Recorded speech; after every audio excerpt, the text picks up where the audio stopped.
గ్రామాలలో పట్వారీలు భూముల వివరాలను నమోదు చేసేవాళ్ళు. ఆ పట్వారీలు నమోదులు చేసిన భూముల వివరాలు పటేల్ పట్వారీ వ్యవస్థ రద్దు కావడంతో గ్రామాలలో ఉండే రెవెన్యూ రికార్డులన్నీ కూడా మండల కేంద్రాలకు మండల వ్యవస్థ వచ్చిన తర్వాత మండలాలకు తరలిపోయినాయి. భూమికి సంబంధించి ప్రభుత్వం ఆ తర్వాత తీసుకొచ్చిన పరిణామాలలో విఆర్ఓ విఆర్ఏలను తీసుకొచ్చి ప్రభుత్వ అధికారులుగా ప్రభుత్వ ప్రతినిధులుగా గ్రామాలలో ఉండే భూముల యొక్క సమాచారాన్ని సేకరించి మండల కేంద్రాలలో మండల రెవెన్యూ ఆఫీసర్సు లేదా తహసీల్దార్ దగ్గర భద్రపరిచారు. చాలా వరకు భూ వివాదాలు ఉన్న కోర్టు కేసుల్లో ఉన్న భూములు తప్పితే 95% భూములకు సంబంధించిన వివరాలు ప్రక్షాళన చేసి 4-5 దశాబ్దాలు ఈ భూముల యొక్క వివరాలను సేకరిస్తూ ప్రక్షాళన చేసి ప్రజలకు ఈ రికార్డులను అందుబాటులో పెట్టారు. ఉన్న పలంగా తెలంగాణ రాష్ట్రం వచ్చిన తర్వాత పాలకుల మెదడులో కదిలిన ఆలోచన 2020 భూముల యొక్క చట్టాలను అన్నిటిని కూడా ఆర్ఓఆర్ యాక్ట్ను మారవాలన్న ఆలోచన. రెవెన్యూ చట్టాలను మారవడమే కాదు, ఆనాడు ప్రవేశపెట్టిన ధరణి అనే ఒక యాప్ ఈ ప్రాంత ప్రజలకు రైతులకు ఒక పీడకలగా మారి ఇంతకుముందు మిత్రులు బట్టి విక్రమార్క గారు చెప్పినట్టు ఒక తహసీల్దార్ మీదనే పెట్రోల్ పోసి తగలబెట్టే పరిస్థితి. ఇబ్రహీంపట్నంలో ఈ ధరణి భూతంలో వచ్చిన మార్పులు జంట హత్యలకు కారణమైంది. అదేవిధంగా సిరిసిల్లలో ఒకవేళ అధికారుల చుట్టూతో తిరిగిన తహసీల్దార్ స్థాయిలో ఆ సమస్యలు పరిష్కరించే వీలు లేకపోవడం వల్ల తహసీల్దార్ విధానాలనే అనుమానించి తన మెడలో ఉన్న తాలిబొట్టును తహసీల్ ఆఫీస్కు వేలాడదీసింది. నేను ఇంతకంటే ఇవ్వగలిగింది నా దగ్గర ఏమీ లేదు, నా తాలిబొట్టు తీసుకొనైనా నా భూమిని నా పేరు మీదకి బదలాయించమని. వీటన్నిటికీ కారణం రెవెన్యూ సిబ్బందే మూలమని చెప్పి ఆనాటి పాలకులు మిమ్మల్ని దోషులుగా, మిమ్మల్ని దోపిడీదారులుగా, మీరు ప్రజలను దోసుకోవడానికే రెవెన్యూ శాఖ సిబ్బంది ఉన్నట్టుగా చిత్రీకరించి తద్వారా లబ్ధి పొందాలని ఆనాటి పాలకులు ప్రయత్నం చేశారు.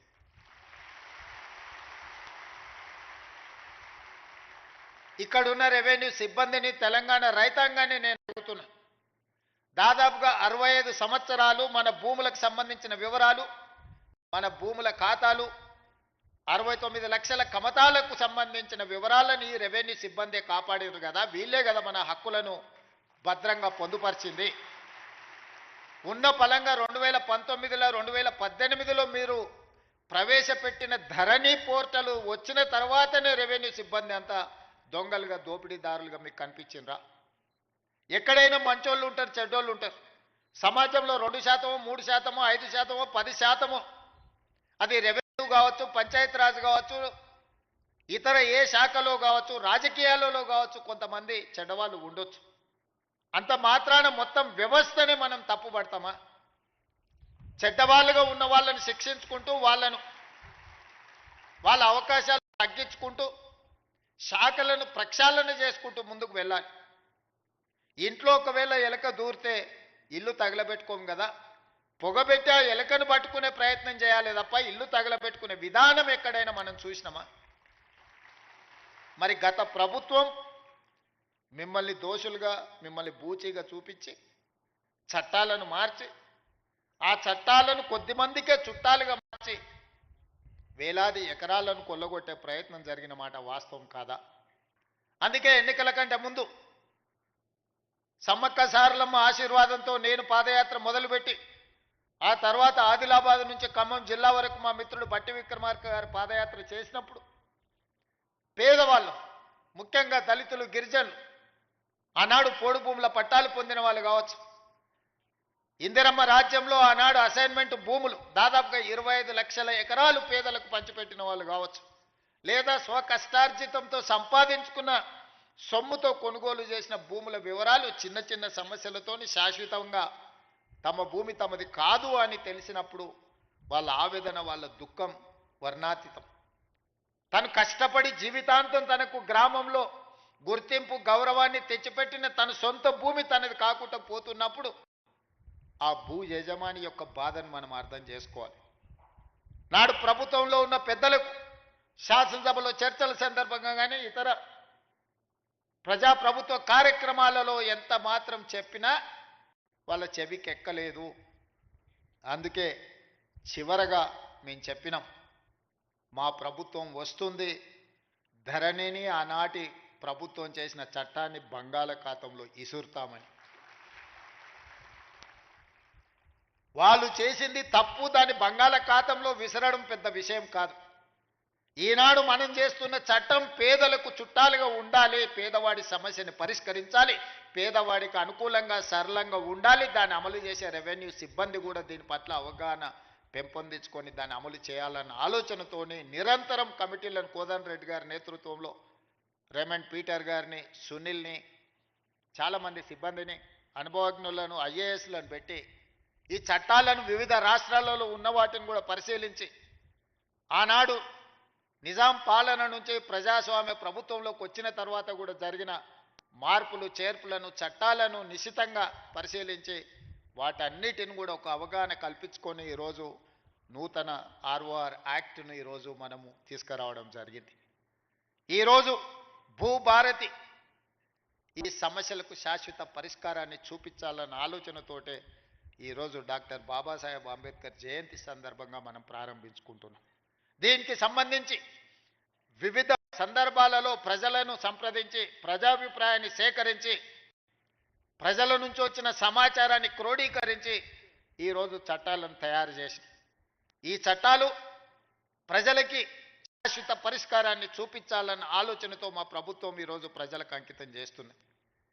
ఈరోజు 4 మండలాలలో పైలట్ ప్రాజెక్టుగా గ్రామాన రెవెన్యూ సిబ్బంది వెళ్ళి అక్కడ అధికారులు ప్రజలను కలిసి వాళ్ళ నుంచి విజ్ఞప్తులు తీసుకొని వాటిని పరిష్కరించే విధంగా ఈరోజు కలెక్టర్లకు ఆదేశాలు ఇవ్వడం జరిగింది.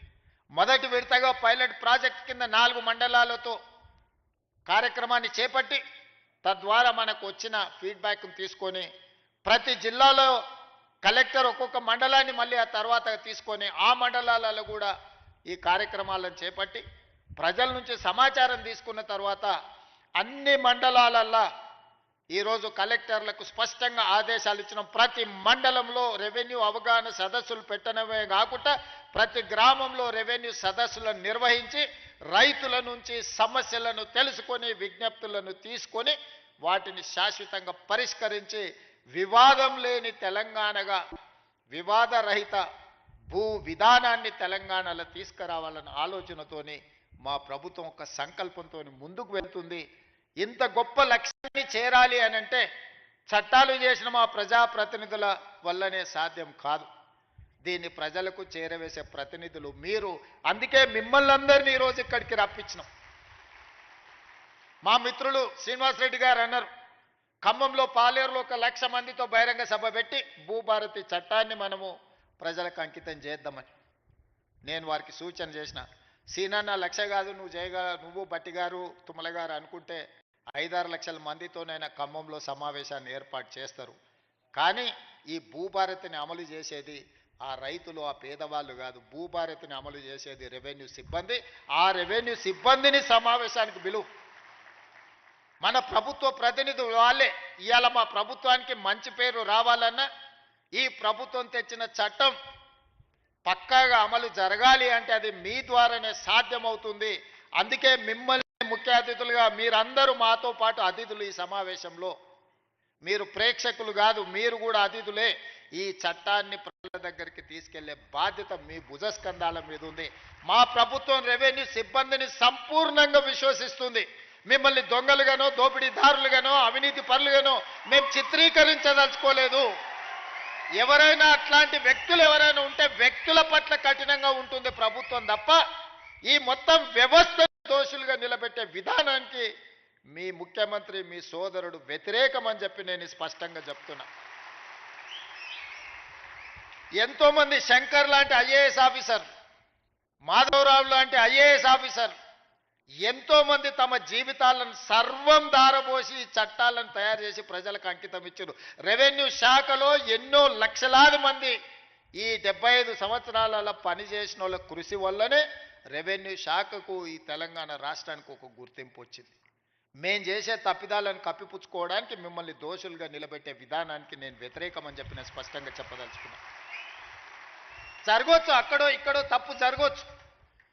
అన్ని వ్యవస్థలలో ఉన్నట్టు, అన్ని సంస్థలలో ఉన్నట్టు రెవెన్యూ శాఖలో కూడా ఎవరైనా కొంతమంది ఉండొచ్చు.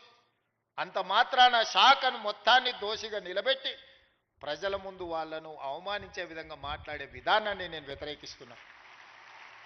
ఆనాటి ముఖ్యమంత్రి మాట్లాడిన మాటలు మీరు చూసిండ్రు. శాసనసభలో ఏ విధంగా మాట్లాడిండో, శాసనసభ బయట రెవెన్యూ సిబ్బందిని, రెవెన్యూ శాఖను ఏ రకంగా దూషించినో మీరు చూసిండ్రు. వాళ్ళు లేకుంటేనే వ్యవస్థ నడిచిందా? వాళ్ళు లేకుంటేనే ఎన్నికలు జరిగినాయా? వాళ్ళు లేకుంటేనే తెలంగాణ ఉద్యమం జరిగిందా? వాళ్ళు లేకుంటేనే తెలంగాణ రాష్ట్రాన్ని సాధించుకున్నామా? అన్ని సందర్భాలలో వాళ్ళు కావాలి, కానీ వాళ్ళు మాత్రం దోషులుగా సమాజం ముందు నిలబడాలా? ఇది ఎక్కడి విధానం? అందుకే ఈ విధానాన్ని, ఇలాంటి ఆలోచనలని, ఇలాంటి ఆలోచన చేసే వాళ్ళను సమాజానికి దూరంగా పెట్టాల్సిన బాధ్యత మన అందరి మీద ఉన్నది. ఈరోజు మంచి జరిగితే నాది, మేం చేసే దోపిడీ ప్రజలకు కనిపిస్తే అది రెవెన్యూ సిబ్బందిదని చెప్పే విధానానికి నేను వ్యతిరేకం. అందుకే ఈరోజు మిత్రులారా మిమ్మల్ని అందరినీ ఇక్కడికి పిలిచిన, నేను మీకు అందరికీ విజ్ఞప్తి చేస్తున్నా, మా కలెక్టర్లకు ఆదేశాలు ఇస్తున్నా. మీ ఆత్మగౌరవమే మా ఆత్మగౌరవం. మేము వేరు, మీరు వేరు కాదు. మనందరం కలిస్తేనే రాష్ట్ర ప్రభుత్వం. మేము చట్టాలు ఇస్తాం, ఆ చట్టాలను మీరు అమలు చేస్తారు. ఈ రెండిట్లల్లో రెండు వేరు వేరు కాదు. ఒక మనిషికి 2 కళ్ళు ఎంత ముఖ్యమో, తెలంగాణలో ఉన్న 69 లక్షల రైతులకు రాష్ట్ర ప్రభుత్వము, రెవెన్యూ సిబ్బంది 2 కళ్ళ లాంటి వాళ్ళు. ఈ 2 కళ్ళు సరిగ్గా ఉన్నప్పుడే సమాజాన్ని మనం చూడగలుగుతాం, ఈ సమాజానికి మేలు చేయగలుగుతాం. అందుకే గ్రామాన వెళ్ళండి. ఏదైతే మన ప్రతిష్టకు భంగం కలిగిందో, మనల్ని అనుమానించే విధంగా, మనల్ని సమాజంలో దోషులుగా నిలబెట్టే ఆలోచన విధానాన్ని ఈరోజు ప్రక్షాళన చేయాలి, కడగాల్సిన అవసరం ఉన్నది. ఆ ప్రజల దగ్గరికి వెళ్ళి ప్రజా దర్బార్లు నిర్వహించి రెవెన్యూ సదస్సుల ద్వారా ప్రజల సమస్యలు తెలుసుకొని ఎవరి భూమి వాళ్లకు పక్కాగా లెక్క ప్రకారం లెక్క రాద్దాం. ఈరోజు కొత్త విధానాన్ని తీసుకొచ్చినాం. ఆధార్ కార్డు ప్రతి ఒక్కరికి గుర్తింపుగా ఈరోజు ఆధార్ కార్డు తీసుకొచ్చినాం.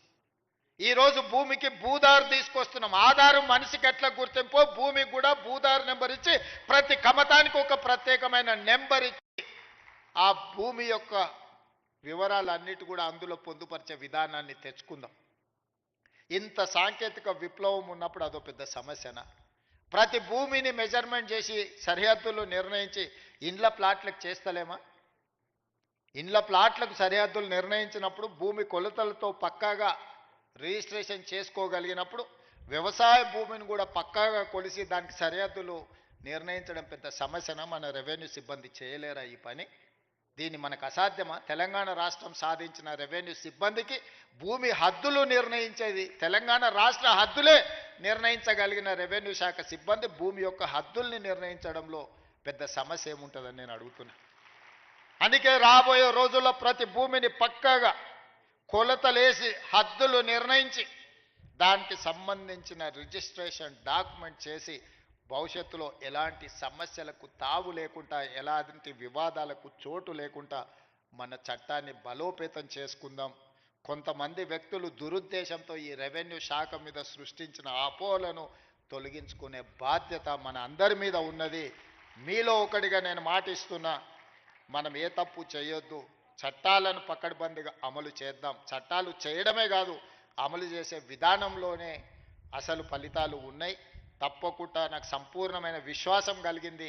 ఇక్కడున్న సిబ్బందే కాదు, దాదాపుగా రైతు వేదికలలో కొన్ని వేలాది లక్షలాది మంది రైతులు చూస్తున్నారు గ్రామాలలో.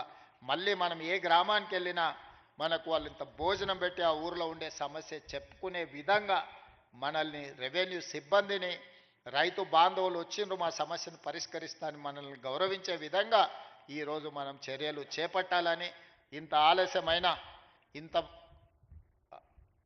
ఎదురు చూసి ఈ చట్టాన్ని ఈరోజు మీరు తీసుకెళ్తున్నారు. ఈ సందేశాన్ని గ్రామాలకు తీసుకెళ్ళండి. నేను కలెక్టర్లకు కూడా స్పష్టమైన ఆదేశాలు ఇస్తున్న, ప్రతి మండలంలో మీరు పర్యటించవలసిందే. రెవెన్యూ సిబ్బందిని వాళ్ళ సహకారాన్ని తీసుకోవాల్సిందే.